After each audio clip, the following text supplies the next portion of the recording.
तसेच माजी मुख्याध्यापक मोहन माकणे सर, व्यासपीठ, शिक्षक वर्ग, पालक वर्ग व विद्यार्थी मित्र हो, तसेच आपले आवडते ज्यांना आपल्या शाळेविषयी खूप आवड आहे आणि ज्यांच्या मुलीला पण आपल्या शाळेविषयी खूप आवड होती असे जोगेंद्रसिंह बाणा,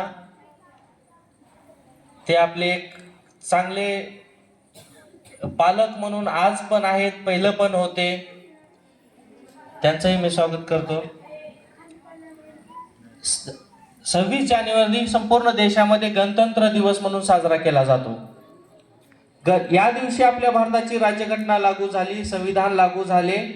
त्यामुळे हा देश त्या दिवसापासून खऱ्या अर्थानं आपल्या भारताची परंपरा, स्वातंत्र्याची परंपरा सुरू झाली. 26 जानेवारी हा गणतंत्र दिवस म्हणून पूर्ण देशामध्ये अतिशय उत्साहामध्ये साजरा केला जातो. तसेच आजच्या दिवशी दिल्लीमध्ये नौदल, वायुदल, भूदल या तिन्ही प्रकारच्या सेना आपापले शक्ती प्रदर्शन करत असतात. तिथे वेगवेगळी प्रदर्शने देश स्तरावरती तिथे राबवली जातात. तशाच पद्धतीनं शाळा, आपल्या देशातील सर्व शाळा महाविद्यालयांना आज सुट्टी असते, पण सर्व शाळा महाविद्यालयामध्ये आज झेंडावंदन 26 जानेवारी निमित्त केला जातो.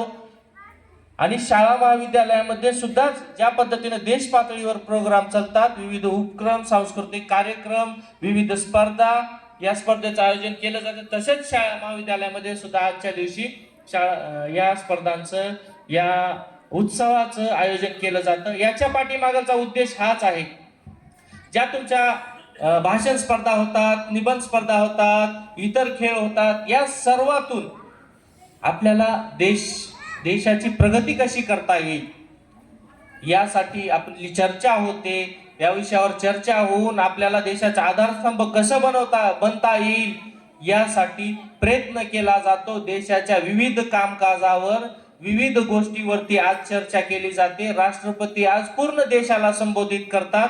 आपल्या भाषणातून ते पूर्ण देशाला आज महत्व सांगतात. आणि या दिवसाचं महत्व हे अनन्यसाधारण आहे. याचा इतिहास सर्वांना माहिती असणं गरजेचं आहे, कारण की पुढे जर जायचं असेल तर इतिहास हा आपल्याला खूप महत्वाचा असतो. इतिहास जाणून घेणं, त्यासाठी आपण हा दिवस साजरा करत असतो. या दिवशी देशावरील सर्व बाबींची आज चर्चा होते. वेगवेगळ्या भाषणातून, विचाराची देवाणघेवाण